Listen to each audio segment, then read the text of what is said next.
Vous êtes prêts à vous amuser? On va fabriquer nos propres leurres de pêche, avec ce qu'il y a dans cette boîte. Cette boîte m'a été envoyée par Saltgator, et c'est une boîte très brillante, très jolie. Je ne peux donc qu'imaginer les merveilles qui nous attendent à l'intérieur. Je ne l'ai jamais ouverte, je n'ai aucune idée de ce à quoi m'attendre. Mince, ça a l'air futuriste. En fait, il s'agit d'un système de moulage par injection qui va nous permettre d'ajouter notre matériau que nous allons transformer en leurre de pêche. Il peut fonctionner avec de nombreux matériaux différents pour réaliser diverses expériences. Saltgator m'a envoyé ceci, qui est un solvant PVC et il est scène recommandé pour les leurres en forme de verre, les leurres à queue en paddle, les appâts grube et les appâts crevettes. Ça ressemble à notre source d'alimentation. Ensuite, nous avons quelques moules. Quel genre de moule est-ce que c'est? Très intéressant. Nous avons un autre moule ici. Oh, ça ressemble à une larve classique. Ce serait bien pour pêcher le bar, le peacock bass de Floride, et nous avons un troisième, un petit ver à queue bouclée.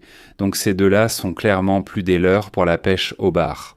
Et je n'ai aucune idée de ce que c'est, mais je veux le fabriquer. Quoi que ce soit, je veux le fabriquer. Et il ne nous reste plus que la base et la partie réelle de l'injection du moule. Je suppose que ça se met comme ça, puis quelques serre-joints pour nos moules. Le moi intelligent lirait les instructions, mais ça ressemble au kit de moulage par injection le plus simple que j'ai jamais vu de ma vie. Au revoir la boîte. La première étape consiste à retirer le piston. On le tourne et on le retire simplement. Ensuite, il faut s'assurer que le trou d'extraction est bien fermé. Sinon, lorsque vous ajoutez la matière, elle tombera simplement par le bas. Donc pour le fermer, il suffit de le tourner vers la gauche. C'est fermé. Maintenant, nous allons ajouter notre garniture d'injection. Vous pouvez ajouter de la couleur, des paillettes, toutes sortes de choses pour le personnaliser, mais pour l'instant, je vais simplement utiliser du blanc pur. Nous allons placer cela dans la base et verser ceci dedans. J'ai lu qu'il ne faut jamais le remplir à plus des 2/3, donc je pense qu'on va le remplir jusqu'ici. Voyons à quel point nous sommes précis et si on va renverser quelque chose, oups daisy. C'est rempli à environ 2/3. Juste là. C'était facile. Branchons l'alimentation à l'arrière, nous devons réinsérer le piston.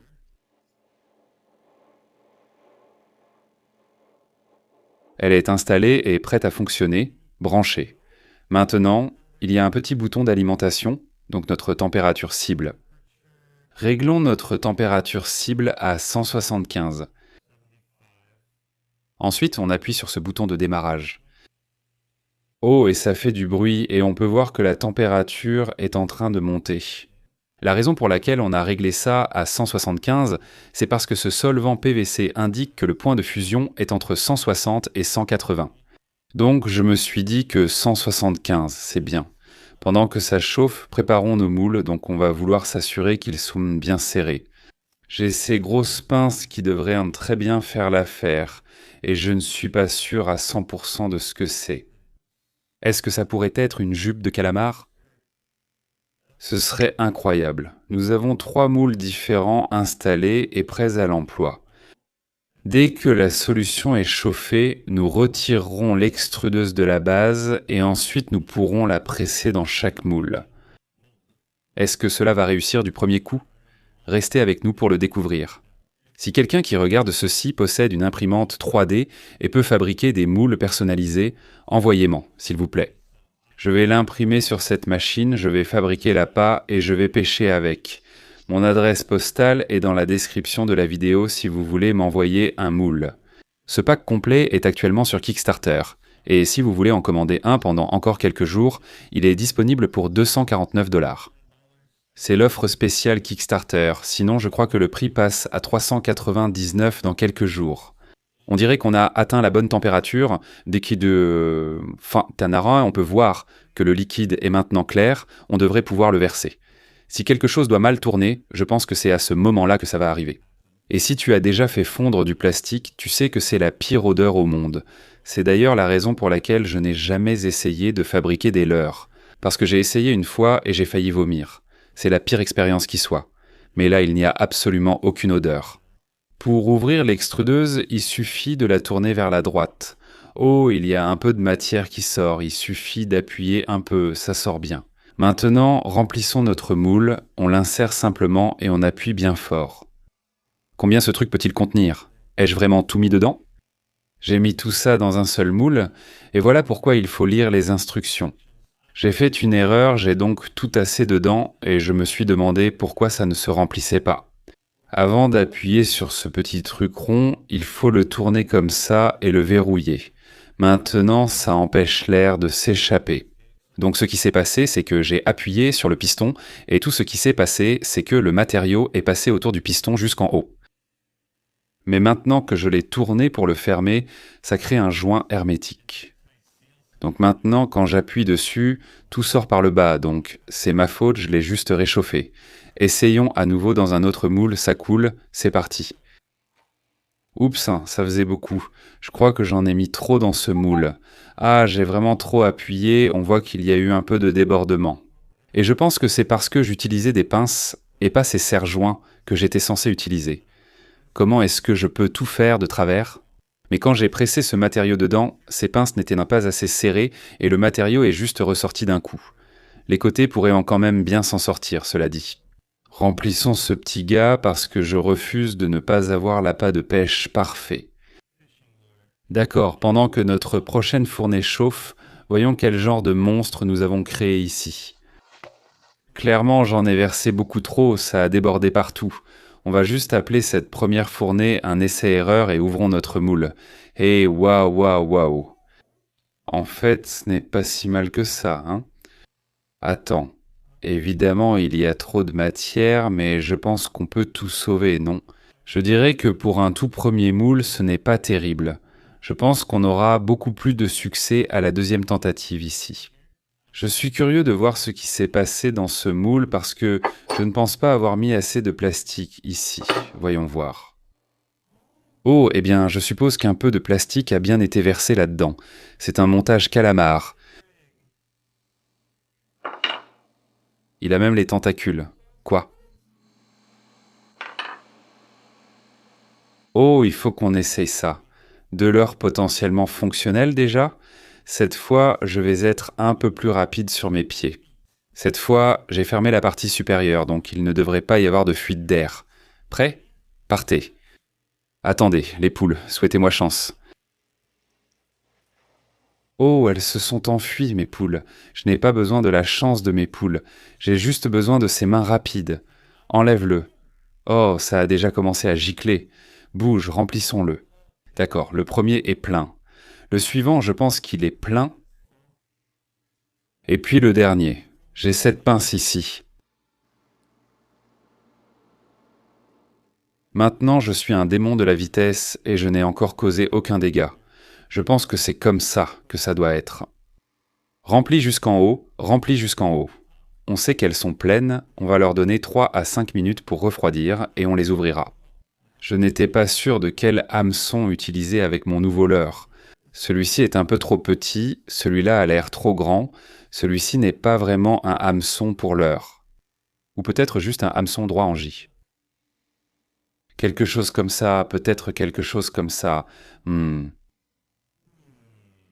Avant de choisir un hameçon, voyons comment ces autres moules ont fonctionné. Celui-ci, j'ai utilisé les serre-joints, peut-être que 4 serre-joints ont suffi. C'est parti, croisons les doigts.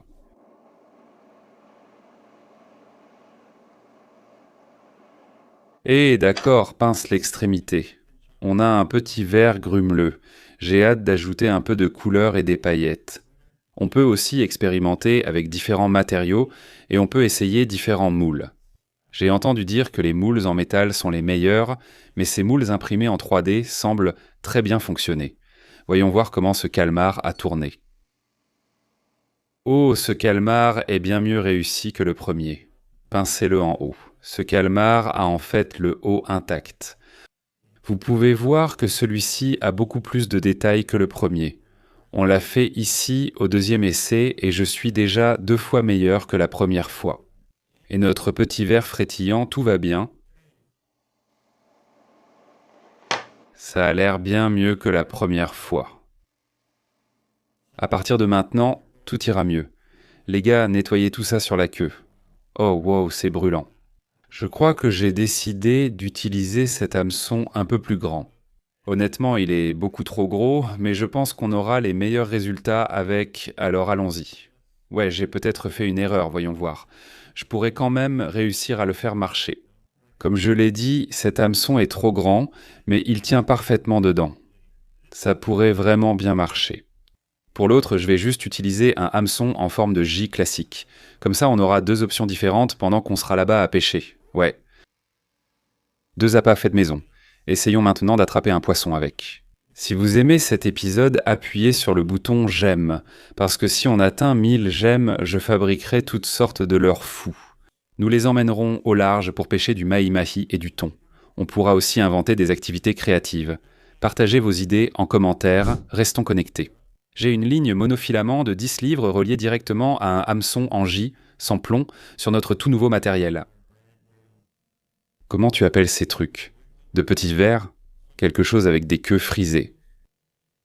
Et on est sur un paddle ici, sur le point de partir dans les mangroves. On va aller en profondeur. Je vais pagayer sur 2 ou 3 miles et on va voir si quelque chose mord à notre verre.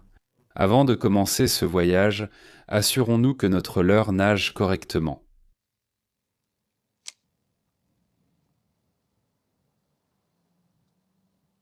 On dirait qu'il nage plutôt bien. Oh, récupération lente et régulière. La queue s'agite dans tous les sens. Là, on y est. Lançons-le vraiment.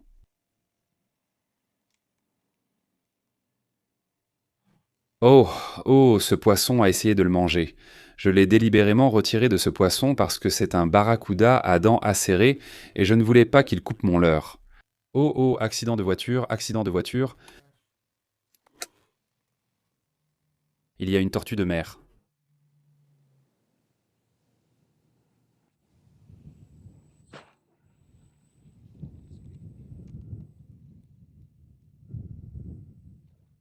Oh,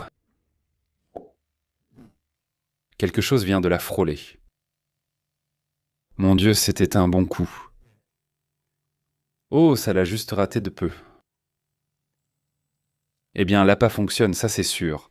Oh mon Dieu, encore un accident de voiture. Wow. Oh, c'était un bon choc. Vous avez vu ça? Oh, c'était une belle petite éclaboussure. Ça ressemblait à un bon poisson. Oh, il a presque coupé la queue. Il faut que je m'en fasse tout un sac. Un seul ne suffira clairement pas. Je vais sûrement en attraper un. Accident de voiture. Ça devient un thème récurrent, hein? Oh, j'en ai un, poisson au bout.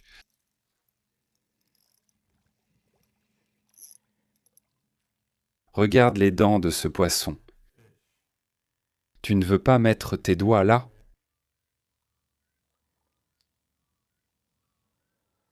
Sois libre, mon pote. Voilà, il est parti à la nage. Oh, on y est, on y est. Oh, il s'est décroché. Oh, on y est. C'était une bonne touche. Oh, ouais, oh, il a recraché l'hameçon. Oh, tarpon ferré, poisson ferré, bonne touche. Oh, il a adoré ça. Oh non, il m'a cassé la ligne. Comment a-t-il pu me casser la ligne aussi facilement? Oh mec, c'était un magnifique tarpon qu'on venait juste de ferrer et de faire sauter. Et je n'ai qu'une ligne monofilament de 10 livres ici. Les tarpons n'ont pas une bouche très coupante, mais elle est très rugueuse et ils peuvent facilement casser du 10 livres. J'ai oublié mon deuxième verre, j'ai oublié d'emporter ce deuxième verre, et je suis à environ 5 kilomètres de chez moi. Si vous suivez cette chaîne depuis un certain temps, vous savez que j'ai du mal à faire mordre les poissons dans les mangroves. Donc, avoir plusieurs touches et faire sauter ce magnifique tarpon, c'est bon signe. J'aurais aimé en avoir plus, je vais en fabriquer d'autres, et on va en attraper plus. Alors, assurez-vous d'appuyer sur le bouton d'abonnement. Parce que je publie un nouvel épisode de pêche chaque lundi et jeudi, et nous faisons un live le mercredi à 19h de la côte Est. Oh oui mon pote. Si vous voulez vous lancer dans le moulage par injection, c'est la façon la plus simple, la plus propre et probablement la plus amusante de commencer. Dès l'ouverture de la boîte, vous pouvez créer et personnaliser vos leurres de pêche. Je pense qu'on va faire preuve d'un peu de créativité, on va essayer toutes sortes de choses avec ce petit bijou dans les prochains épisodes. J'espère que vous avez apprécié cet épisode. Pour profiter d'une très bonne affaire sur cet article, le lien est dans la description. On se retrouve dans la prochaine vidéo. À bientôt.